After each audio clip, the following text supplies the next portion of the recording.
तो story start होती है जहां से शिन जुन यंग को किसी ड्रामा का लास्ट सीन शूट करते हुए दिखाया जाता है, जिसमें स्क्रिप्ट के मुताबिक उसे लास्ट सीन में मर जाना होता है, लेकिन वो स्टोरी के अगेंस्ट जाकर मरने से इनकार कर देता है और प्रोड्यूसर से बहस करता है कि वो ऐसी एंडिंग नहीं करेगा। अब आगे जाके दिखाया जाता है कि ऐसा इसलिए है क्योंकि उसे अभी अभी पता लगता है कि उसे एक लाइलाज बीमारी हो गई है, जिसमें कम से कम वो 3 महीनों में ही मरने वाला है। और सिर्फ यही नहीं बल्कि उसकी पर्सनल लाइफ भी काफी ज्यादा मैसअप दिखाई गई है। उसकी फैमिली मेंबर से उसकी माँ है जो कि फॉर सम रीजन उससे काफी नफरत करती है। अब इसके रीजन पर बाद में बात करते हैं, पहले इंट्रोडक्शन करवा लेते हैं ड्रामा की फीमेल लीड का। नोए की ड्रामा में एंट्री ही ऐसे करवाई जाती है कि वो एक एक्टर की पर्सनल इन्फॉर्मेशन पर सीक्रेटली डॉक्यूमेंट्री बनाते हुए पकड़ी जाती है। और क्योंकि प्रोडक्शन हाउस अपने स्टार के खिलाफ कोई भी स्कैंडल नहीं चाहते, तो मामला सेटल करने के लिए नोएल को रिश्वत की ऑफर करते हैं, जिसको रिजेक्ट करने की बजाय वो अमाउंट बढ़ाकर ले लेती है। अब उसकी एक रीजन ये दिखाई गई है कि दरअसल नोएल की लाइफ भी काफी ज्यादा मिजरेबल है। वो काफी ज्यादा कर्जों में डूबी हुई है, उससे एक छोटा भाई है जिसे उसे एक अच्छे कॉलेज में भेजना है और इन सब चीजों के लिए उसे पैसों की जरूरत है। इन शॉर्ट पिछले कई सालों से उसकी जिंदगी का मकसद सिर्फ और सिर्फ पैसे कमाना रह गया है। खैर, नोएल को रिश्वत लेने की वजह से फायर कर दिया जाता है, तो वो शिन जुन यंग को एक डॉक्यूमेंट्री के लिए अप्रोच करती है। तो ऐसे होता है उनका थर्ड इनकाउंटर। फर्स्ट इनकाउंटर देखने के लिए हमें जाना पड़ेगा फ्लैशबैक में।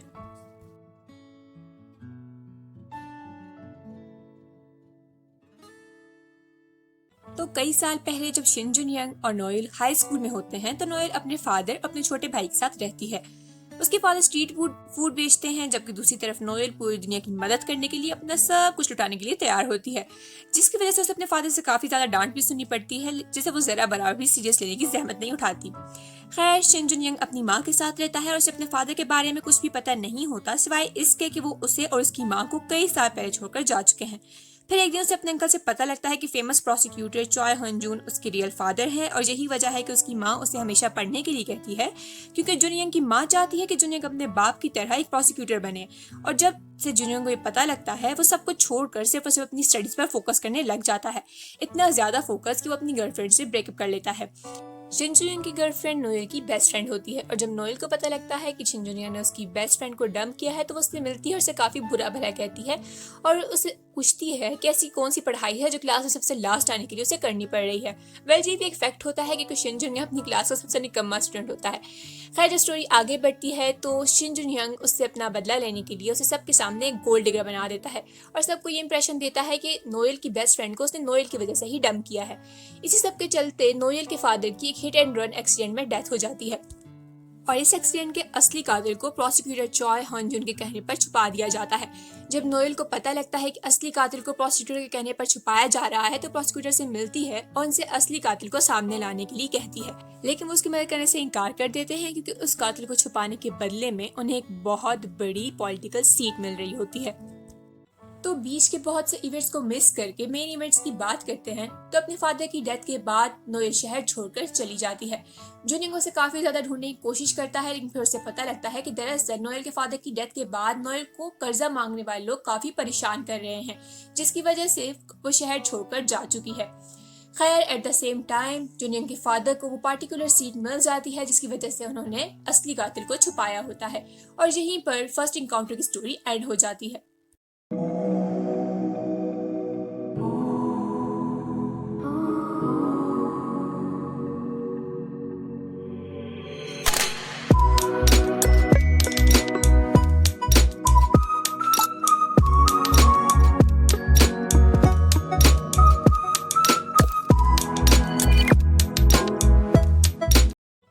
तो नोएल के जाने के बाद शिन जुन यंग अपनी पढ़ाई पर बहुत ज्यादा फोकस हो जाता है और प्रोसिक्यूटर बनने के लिए अपने एग्जाम की तैयारी कर रहा होता है। वो एक टेस्ट पास कर चुका होता है और नेक्स्ट टेस्ट की भी प्रिपरेशन चल रही होती है कि उसकी मुलाकात होती है नोएल से।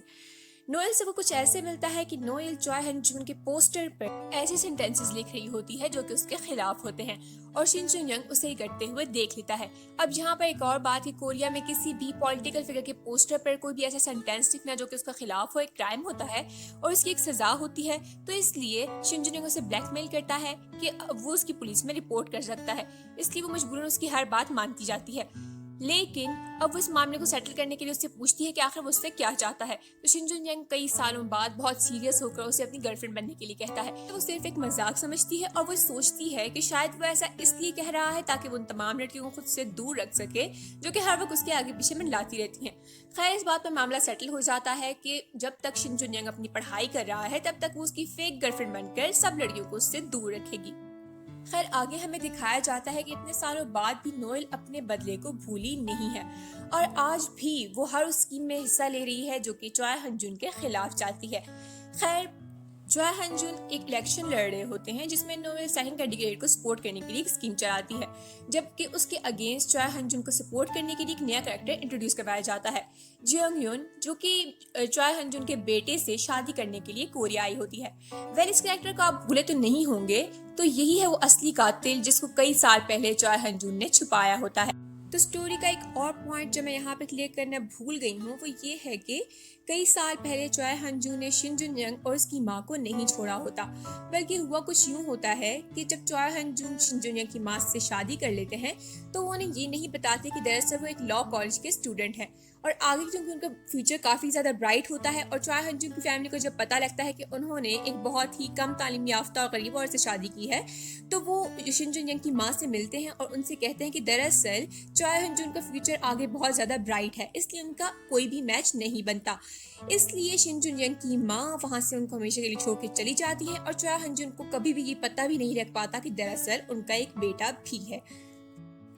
तो अब चॉय हंजू उनकी प्रेजेंट फैमिली के बारे में बात कर लेते हैं। तो उनकी प्रेजेंट फैमिली में एक उनकी वाइफ है, एक बेटा है और एक बेटी है। चॉय हंजू का बेटा जिटिश, जिससे शादी करने के लिए जियोंग यून कोरिया आई होती है, उसे इतना ज्यादा जंगीन में इन्वॉल्व नहीं दिखाया गया, जबकि दूसरी तरफ जियोंग कैरेक्टर कुछ ऐसा है कि वो जिटिश के लिए बहुत ज्यादा पागल दिखाई गई है। वेल,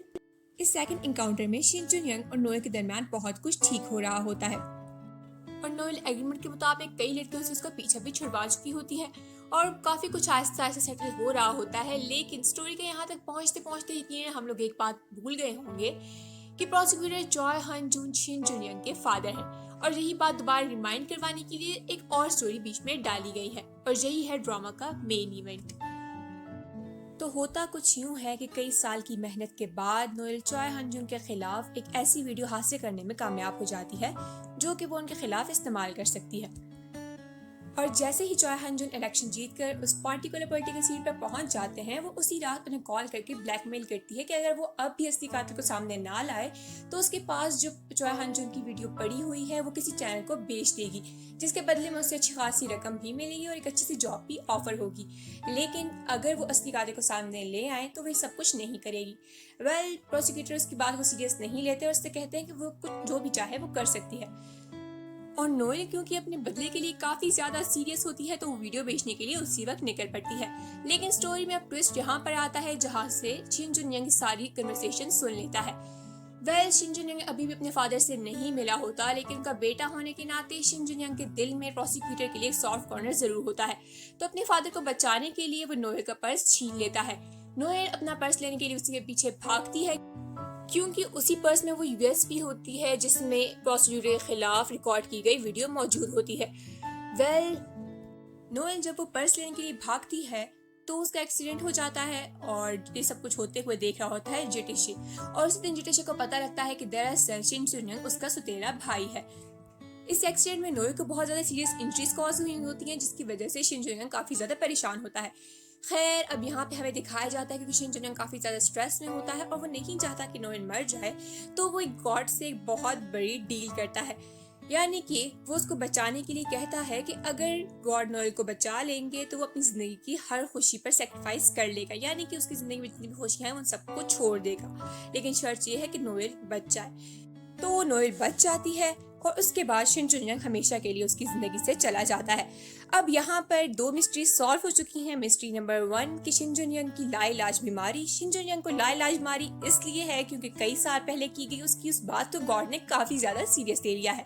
और मिस्ट्री नंबर 2 कि उसकी माँ उससे इतनी ज्यादा नफरत क्यों करती है, क्योंकि नोएल का एक्सीडेंट करने के बाद शिन जुन यंग अपने लॉ कॉलेज पर गिव अप कर देता है और उसके बाद एक एक्टर बन जाता है, जबकि उसकी माँ चाहती है कि वो एक प्रोसिक्यूटर बने, इसलिए उसकी माँ उससे नफरत करने लग जाती है। और यहीं पर ड्रामा की सारी पास्ट स्टोरी एंड हो जाती है। आगे की स्टोरी हम लोग कंटिन्यू करेंगे नेक्स्ट वीडियो में। Thanks for watching viewers.